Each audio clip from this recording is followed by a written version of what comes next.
Assalamualaikum warahmatullahi wabarakatuh.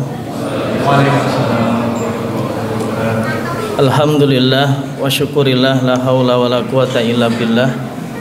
Allahumma shalli ala Muhammad wa ala alihi wa ashabihi ajmain, amma ba'du. Qala Allah ta'ala fi kitabihil karim, a'udzu billahi minasyaitonir rajim. Bismillahirrahmanirrahim.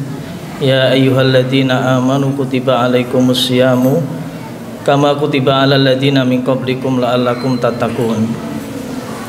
Wa qala Rasulullah sallallahu alaihi wasallam, Allahumma ahillahu alaina bil yumni wal imani was salamati wal islami rabbi wa rabbuka Allahu.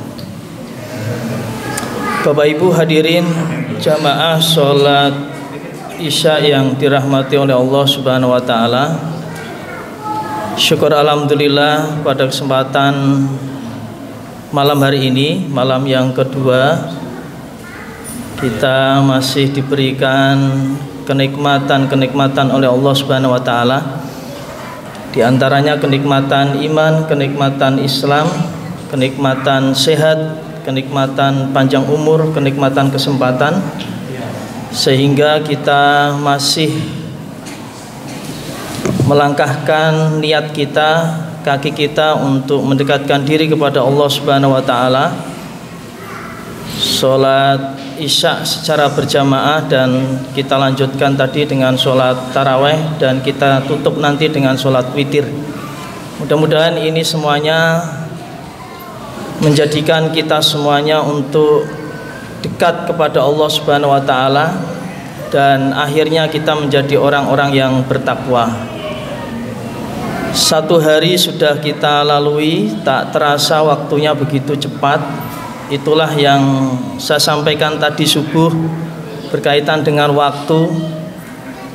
Tidak terasa begitu cepatnya, kemudian kita sudah, ini malam yang kedua, besok itu hari yang kedua dari bulan suci Ramadan. Artinya mari kita bersama-sama untuk menghidupkan bulan suci Ramadan ini dengan penuh kekhusyuan, penuh dengan hikmat, seraya kita memohon kepada Allah Subhanahu wa taala. Mudah-mudahan Ramadan ini lebih baik daripada Ramadan yang kemarin atau tahun yang lalu, dan mudah-mudahan pula kita masih bisa dipertemukan oleh Allah dengan Ramadan yang akan datang. Tetapi sekali lagi Bapak Ibu yang dirahmati oleh Allah Subhanahu wa taala, jangan jadikan Ramadan itu ibadah yang sia-sia belaka, atau kita jadikan sebagai rutinitas. Ketemu Ramadan ya biasa-biasa saja, setelah Ramadan pergi juga biasa-biasa saja, tidak berpengaruh. Seharusnya Ramadan itu sangat berpengaruh untuk kita semuanya.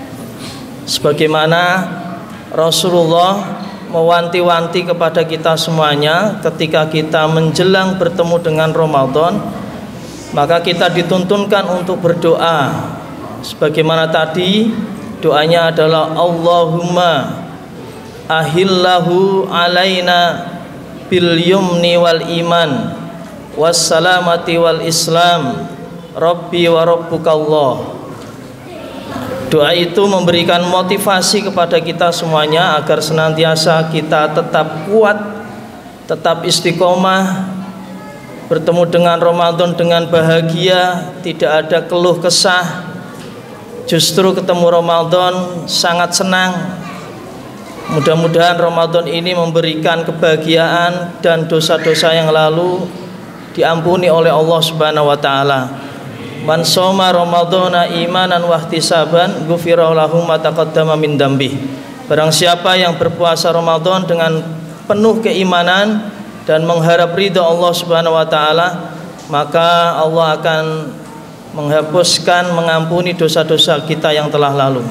Bapak Ibu hadirin yang dirahmati oleh Allah Subhanahu wa taala, saya diberikan waktu 7 menit, tidak boleh lebih dari itu. Ada buku yang ditulis oleh Ibnu Taimiyah. Panjenengan nanti bisa beli buku itu. Bukunya judulnya As-Syam.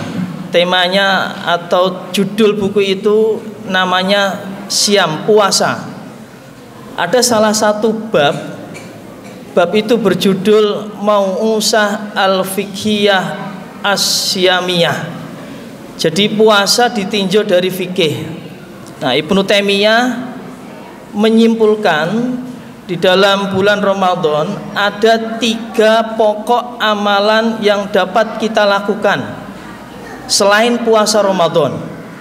Yang pertama adalah kita meningkatkan sholat. Nah, jangan sampai di bulan Ramadan kita disibukkan dengan tidur, kita disibukkan dengan waktu luang, sehingga sholat kita tidak terjaga dengan baik. Sholat-sholat sunnah yang mengiringi sholat fardu itu tidak kita kerjakan. Ada 12 sholat sunnah yang muakkad, dan itu jangan sampai kita tinggalkan.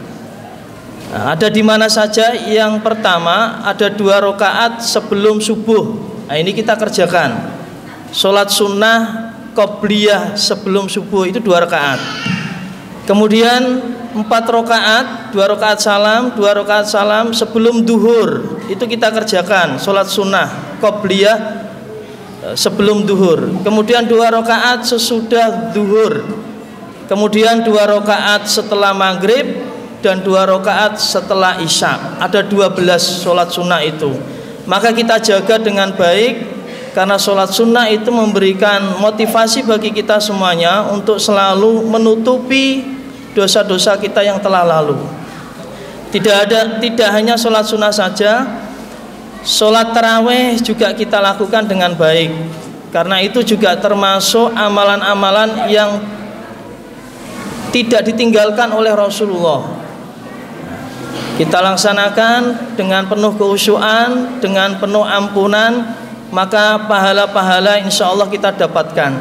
Tidak hanya itu saja, sholat duha sebelum kita berangkat untuk bekerja, usahakan kita sholat 2 rakaat. Baru kita kemudian berangkat untuk bekerja. Bapak Ibu yang dirahmati oleh Allah Subhanahu wa taala, itulah meningkatkan sholat kita di bulan Ramadan, supaya sholat kita tidak sia-sia dan kita untuk selalu menjaganya. Kemudian yang kedua, memperbanyak interaksi dengan Al-Quran. Kalau bisa di bulan Ramadan ini kita khatam 1 kali. Bagaimana caranya? Mudah Bapak Ibu ya. 1 hari ada 5 waktu sholat.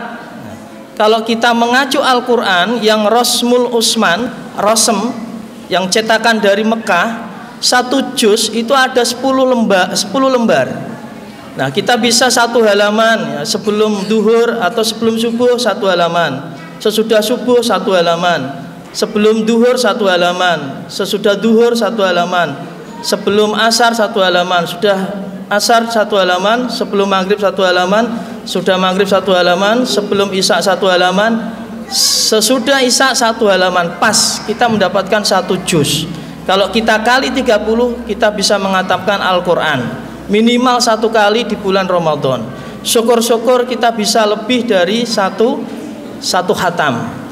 Nah, itulah yang harus kita lakukan. Kalau bisa kita ambil hikmahnya, kita ambil maknanya, dan kita praktekkan dalam kehidupan sehari-hari. Kemudian yang ketiga adalah amalan untuk memperbanyak melakukan infak dan sedekah. Karena Rasulullah di bulan Ramadan ini sangat dermawan dibandingkan dengan hari-hari yang lain. Kenapa? Karena di bulan suci Ramadan ini banyak amalan-amalan yang kita lakukan, dan itu akan dilipat gandakan pahalanya oleh Allah Subhanahu wa taala. Kita memberikan makanan berbuka bagi orang puasa, pahalanya sama dengan orang yang berpuasa. Kita berinfak ya, kita bersedekah, hanya senyum saja itu juga termasuk sedekah ya. Kita ke masjid, mesem, guyu, salaman, tertawa, itu sedekah. Ojo neng masjid merengut, tekan masjid jero merengut, mulai masjid nangis, kok sing imami suwi, kok sing kultum suwi men, nah itu malah gak dapat pahala. Nah, itu Bapak Ibu yang dirahmati oleh Allah Subhanahu wa taala, maka mari kita bersama-sama kita isi dengan penuh kebahagiaan, dengan penuh semangat, dengan penuh kegembiraan. Mudah-mudahan bulan Ramadan ini dapat kita lalui bersama dan insya Allah kita menjadi orang-orang yang bertakwa. Sebagaimana firman Allah, ya ayyuhalladzina amanu kutiba alaikumusyamu kama kutiba alal ladzina min qablikum la'allakum tattaqun. Dengan puasa itu mudah-mudahan la'allakum, agar menawa nanti kita menjadi orang-orang yang bertakwa. Demikian yang dapat kami sampaikan, kurang lebihnya mohon maaf dan terima kasih. Billahi taufik wal hidayah. Wassalamualaikum warahmatullahi wabarakatuh.